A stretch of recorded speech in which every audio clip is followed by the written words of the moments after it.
Hey, what's going on, everyone? I am back for another Slim Sports interview. And as always, I'm your host, Jay Slim. And joining me today is a 5'10 quarterback that was lighting it up for San Jose State this past season, but is now trading in the gold and blue for some nice teal turquoise uniforms over at Coastal Carolina. Love their field, by the way. Probably my favorite field out there. Emmett Brown, what's going on, man? Man, I'm blessed. I'm up this morning. Had a great day, so I can't complain here now. So I'm happy. Hey, excited to have you on, man. Glad that you're having a good day, and we're only getting better because this interview is going to be a whole lot of fun. I know you have a great personality. I've talked to Floyd Chalk, who's on your old team, Malcolm Gilly, who's on your new team, and both of them had nothing but good things to say about you. And I want to introduce you more to the fans that are watching, the viewers, about your career, where you've been, in a little segment that I like to call Rewind and Recap. Just going to rewind the clock and tell them about some of your previous spots that you've been at. First off, spent your first couple seasons at Washington State, got to learn in a great quarterback room alongside Cam Ward and John Mateer. Ended up transferring this past season to San Jose State, helped them become bowl eligible, winning season, all that stuff. And overall in your career, two bowl games in 3 years, 2022 with Washington State, 2024 with San Jose State this past season, and now heading off to Coastal Carolina, hoping to lead them to a bowl game in 2025. So that right there, a great career, some great spots that you've been at to help grow yourself, your overall career. How would you say you've been able to really adapt in these different places that you've been at to where you've been able to maximize, your potential, especially this past season being QB1 starting off the season for the Spartans? Yeah. Well, it definitely goes to my childhood. I moved a lot as a kid. Nothing just military, it's just family, financial, just moving around different homes, moving around all around Southern California. So being able to adapt to new environments with new people is something that I've done my whole life. And understanding that building relationships is really important, especially in a football team where you rely so much on somebody else. To get not especially as a quarterback, right? You rely on the O line to make sure that they protect for you, but also rely on your receivers to be at the right spots. So to be able to build a relationship with people was kind of a main focus at all the different places I've been at, from Washington State to San Jose State, now here to Coastal, is just to get to know the guys, get to know them on the field, but I mean more off the field, right? You're going to be with them all the time. So for me, it was just get to know them. I still am here at Coastal. I'm still trying to make sure I get everyone's names down. It's still at that phase of like it's 105 new faces, 105 new names, and 105 new stories of people you're trying to learn. Because as a quarterback and as a leader, you can't lead unless you know them. Because no one really respects just a guy who just starts barking right away. So if you go out and you get to know the people, you get to know them, build relationships off the field, you can hold people accountable in the right way. Especially if you know someone, you can get on them hard, or you got to be a little softer to them. So being able to learn those different things along each journey, and seeing how some other great leaders like Cam have done it, seeing how other people have done it in the other quarterback rooms, seeing John do it, seeing Walker do it, and our other guys in there, they all have their different ways of doing it. And so being able to take little pieces from all of them was kind of a great spot on that career to kind of shape me for who I am today. Yeah, and you just mentioned two quarterbacks that you've worked with before when you were at Washington State. Cam Ward, who was a Heisman finalist, looking to be probably a top three pick in this upcoming NFL draft, arguably number one, and John Mateer, who I gotta be honest, I think he's gonna be in the same situation as Cam Ward next year. That dude was outstanding this past year, and you got to learn from the same quarterbacks coach that they learned from it back in 2023 at Washington State. How did that quarterback room going against, those talented guys, obviously you're talented yourself, how did that help improve you to be able to take such a big step up this past season where you were that main guy in week one for San Jose State? Yeah, Coach Buck did a great job at Washington State 2023, just creating a competition environment between all of us. Obviously, we knew going into that, like, Cam's going to be the starter, right? That's just, we knew what the situation was, but the whole room was still extremely competitive. I mean, we stayed every day. We had what we called seeds of the day. It was, the best throw of the day. And we have a check of the day who had the best check of the day. And so different ways to, why you might not really be, maybe not competing for the quarterback one spot, but be able to, compete in other ways, so the best throw and stuff like that. And then you become great friends, obviously through competition, and So that was, and Coach Bug does a great job of being super detailed. I think that's what, goes with John's success. I mean, Coach Buck was really detailed in that offense and from footwork to where guys break at. And that's a testament to him and his coaching and Coach Kuz. Our Coach Kuzieski is his full last name, but he is a phenomenal coach as well. And they did a great job of getting him prepared. And it was I had no surprise when John started lining it up. I mean, absolute baller, great human being on top of that, though. And I think great people end up being great players. And Cam's another one of those who's, a great human being and great player. But to be in a room with those guys was a ton of fun. I mean, they're some of my best friends. I still text them to this day, asking a bunch of questions, just chatting it up, messing with them, playing the game with them. So they're all great people. Yeah, that's awesome to hear, man. That's awesome that you guys were able to push each other so much, and that did help you start off this past season at San Jose State. That experience that you got to learn in that QB room, you were lighting it up first couple weeks of the season at San Jose State. 4 straight weeks where you had 250 or more yards in each game, with two of them resulting in four touchdown games for yourself, going against Kennesaw and your old team in Washington State. How would you say that hot start to the season where you were able to find your receivers wide open every single time you needed to, how did that help your confidence as a QB? A ton, honestly, a ton. I mean, I haven't played in multiple years at that moment. It's been a while since I actually got to go on the field and play against an actual defense that wasn't just your own. Um, I mean, it had its rough points. There's a lot of times. I mean, you usually could be saying numbers that are a lot higher with what was left on the field, but an system that we ran at San Jose State designed to, attack leverages and attack different coverages. Allowing our receivers to make those decisions was what kind of led to a lot of success. I mean, we're an offense that's not ran by many, really only us in Hawaii, but San Jose State, we were able to run something very unique that mixed in a lot of that old school run and shoot from the Cole Brennan eras, and including some more new of those air raid concepts and some of the Miami Dolphins stuff that we ran with one of our coaches who brought that over. And so developing that into what they call the spread and shred. Kind of like any brand new offense is really hard to defend. And so we were able to, have a lot of success, win a lot of games at the beginning of the season, and it felt like once I found kind of a rhythm and just going, it felt really good. I thought, everything clicked in that Washington State game. As you see, you put 52 points on the board. Like that's a really solid performance on the offensive side, and that was a great game as well. So I feel like it's just a testament to all of us. I mean, the O line started building confidence in it. Kind of once they saw the passes going down and the run started exploding, everyone built confidence off the small plays in the beginning of the season. Oh yeah, and you were able to make some big time plays whenever your team asked you to do something, whenever you needed, to get that first down, to get a touchdown, get it on the board. It always seemed like you had an answer. And I took quite a few looks at some of the highlights that you had throughout the season, and we're going to talk about some of them here in a segment that I like to call "Make That Play." In this segment, nice little highlight reel to show fans what you do best. And I have my top three plays that I could find on YouTube, Twitter, here on my list. Obviously, I'm the fan though. You're the guy on the field. You're the QB throwing them, dishing out dimes for touchdowns. What was your top play from this past season, in your opinion? So I'll get my favorite one has to be my first touchdown. Sac State around the 25, 30-yard line, and obviously me and Nick Nash were so close off the field. And so be able to have that first touchdown to him was really cool. Really good friends, and so that was an awesome experience. And then Washington State, 4th and 10, to take the lead with the super late in the fourth quarter, easily got to be my second one. Didn't even see Trey standing right there. He made a heck of a play to go up there and make a play. Either one of those guys were coming down. It was an awesome photo I found from a Coug fan. And I think my third one out of all of them would probably be against Air Force. It's like a third drive. Uh, had a bad drive before, but responded with like a 55-yard touchdown to our tight end.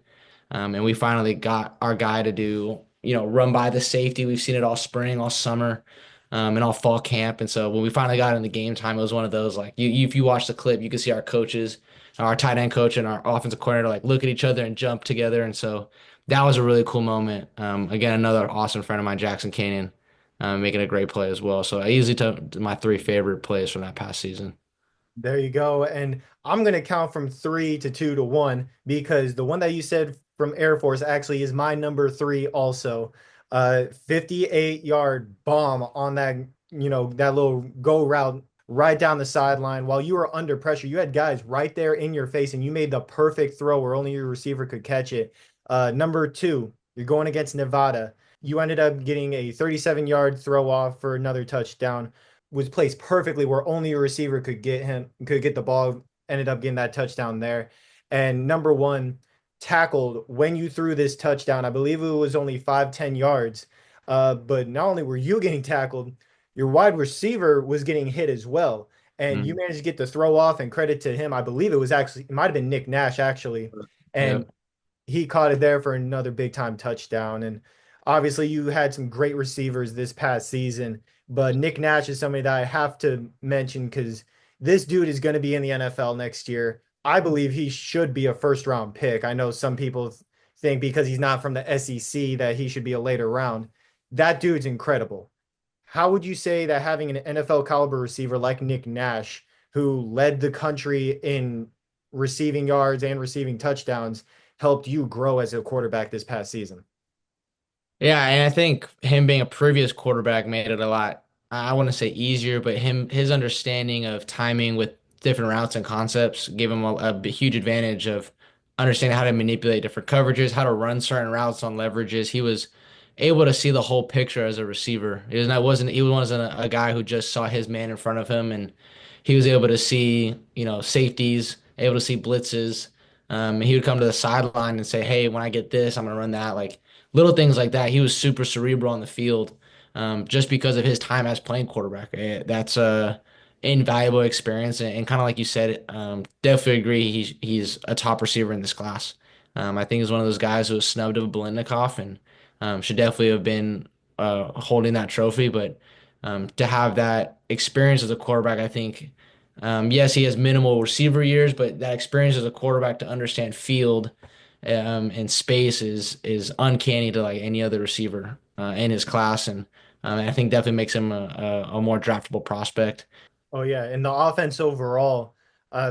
Before I get into your offense, I do want to mention your numbers real quick because obviously somebody had to be passing them the ball. You yourself on the season, 1,621 passing yards, 16 total touchdowns through the air for yourself, had a completion percentage of nearly 58%, and you only threw 5 interceptions uh, during the season. You had multiple games, 350 or more yards, and obviously that is a big part because of that passing offense that ranked first in the Mountain West, fifth in the entire NCAA with 321 passing yards per game. Fifth in total yards per game in the Mountain West, fifth in points per game in the Mountain West. I mean, just some incredible numbers that you guys were putting up. What was that mindset that you guys had? What really went into the game plan? What would you say really went into this passing offense being one of the best in the country? Yeah, something that made the run and shoot, or actually the spread and shred, super unique was that it's a lot of offenses, and it was a funny saying when I first heard it, but it's kind of cool. But they scheme for touchdowns and not first downs. And I think throughout our season, we were able to develop that a lot more, get better at it, and we were able to throw a lot of shots. I think we ranked like damn near number one in the country for yards per attempt as a team, and that's between me and Walker. So he's gonna have a great season, and I'm super excited for him. And for the stuff we were able to do as we game plan, I mean, we watched film every day. We and him were up there every day till afternoon, watching tape, getting ready for the game plan, making sure that we knew what we had to do. And that system was just built to throw it deep. Good things happen when you throw it deep. You get a play out, you get a PI, you're gonna come down with the football, or usually it's incomplete. Usually, if you're throwing it deep, it's one-on-one coverage. If it's on the sideline. So that was kind of the motto of our offense. Man, we're gonna test guys vertical. We always said, test guys deep. And so when you're an option route team and you take options and you have the option to go deep, then our guys are gonna go deep and we're gonna throw it up and go make plays because that's what that was how we rolled out there. So you see the yards per attempt. That's why we had, maybe we're not up there with, Oregon's and Ole Misses where we're in 70, high 60% completion percentages. But we are throwing the ball over, 15 yards of play, and that was, a high reason for what we did. Yeah, big time plays made by you guys overall. And that was your first and only year, obviously, with San Jose State. Now, obviously, you're heading to Coastal Carolina, which we'll touch on here in the next question. But for this one that I have, uh, you ended up your first 6 games of the season 4-2. Um, Overall on the season, you guys went 7-6, 3-4 in a very tough Mountain West conference. I mean, Boise State and UNLV were just unreal this season. Got to give them credit. And you guys yourselves, though, obviously, we talked about the passing offense. We talked about what you guys were able to do overall, and ended up being bowl eligible to where you guys ended up going to the Hawaii Bowl, going against USF. What would you say was your role on this team overall throughout the season to where you were able to help push your teammates to get to that bowl game? Yeah, I mean, even though maybe you're not on the field, that leadership quality is still there. Those guys still respect you. Those guys still understand what you mean to this team. And for me to, if I was to go, be selfish and get my mindset down and just kind of go inward and think about myself, what benefit does that do for the team? I do nothing but hurt the team, and so. For the we had a big saying of team above me, and so that was a moment where it doesn't benefit the team when I'm pouting and I'm in my own head or whatever the case may be. So when stuff switched, it was just same old mindset, but attack where I'm at now. Still be able to affect people the same way. Still get to push people the same way. You may not be able to do it on the field, but to keep the guys together.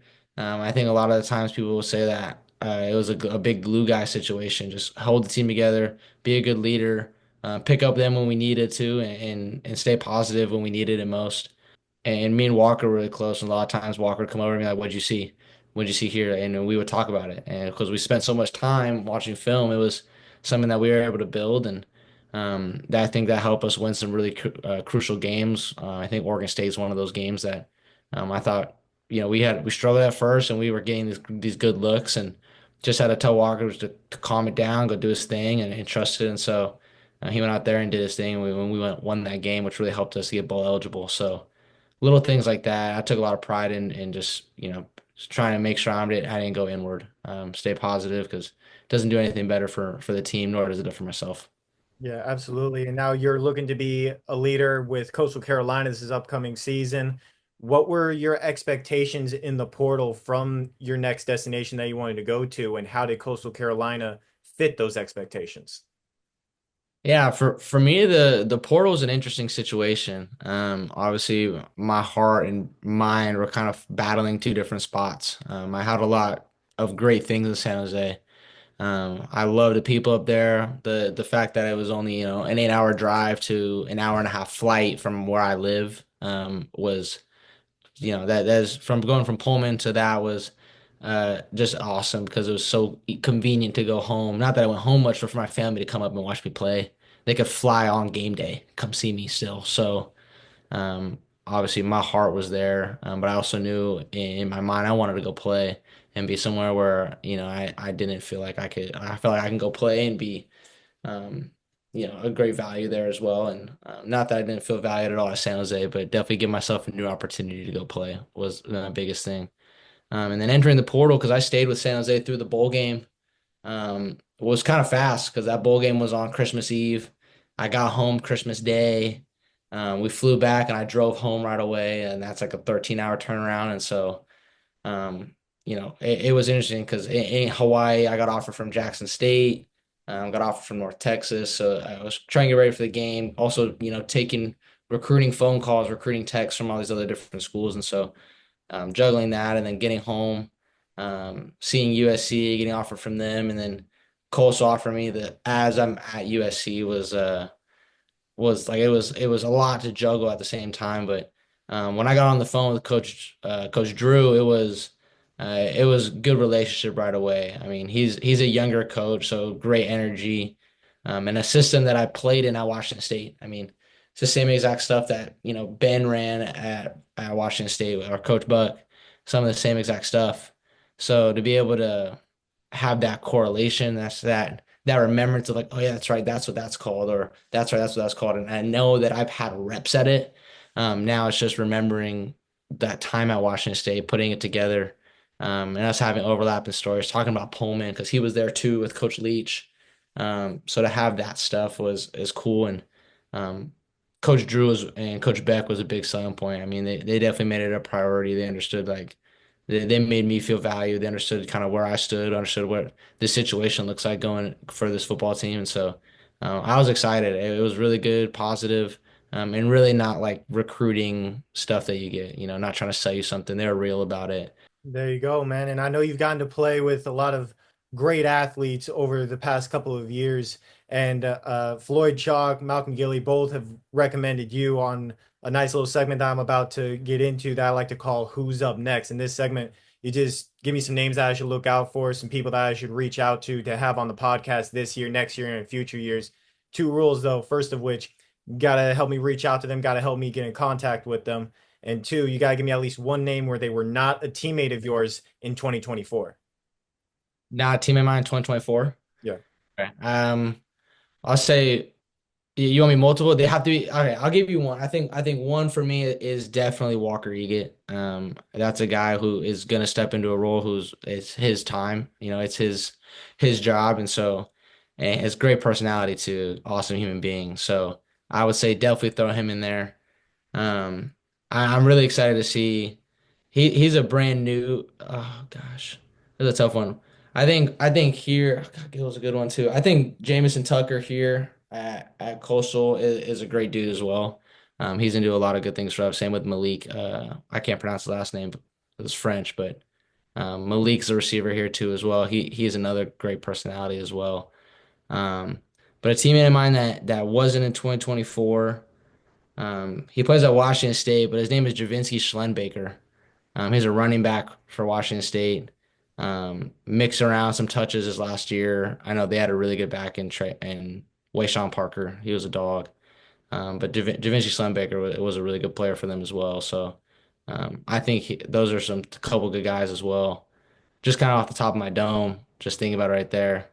Yeah, those definitely sound like some good names right there. And I mean, they came to you pretty quick, so I can tell that there's some dogs right there. So Yeah, they're good people. those definitely are all guys I'm gonna have to reach out to. I definitely want to get Walker Egan on. He's stepped up, great this past season, and Absolutely. he's definitely gonna have a great year next year. But that right there, that's who's up next. Now we gotta talk about what's next for yourself. You talked a little bit about some of the off the field stuff that you're doing right now at Coastal, but obviously you're looking to have another big time offense, big time season next year in 2025 with Coastal Carolina. How are you really attacking the off season on the field to be a take an even bigger step up next season as QB1?